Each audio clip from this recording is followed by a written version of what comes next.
संपूर्ण देशात गोरक्षण कायद्याची प्रभावी अंमलबजावणी व्हावी आणि गोमातेला तिचा मूळ सन्मान मिळावा यासाठी गो सन्मान आव्हान अभियानाची सुरुवात झाली आहे।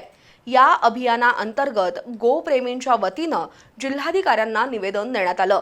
शासनानं गोभक्तांच्या श्रद्धेचा आदर करावा आणि गोहत्या प्रतिबंधक कायद्याची प्रभावी अंमलबजावणी करावी या मागणीसाठी निदर्शनं करण्यात आली।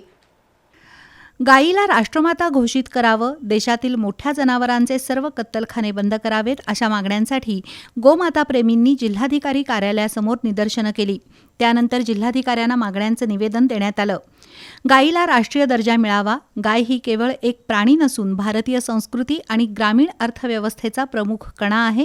त्यामुळे राष्ट्रीय गोमाता म्हणून गायीच्या सुरक्षेसाठी कडक कायदेशीर चौकट निर्माण करावी आणि अवैध गोवंश तस्करीला आळा घालावा असं या निवेदनात म्हटलंय।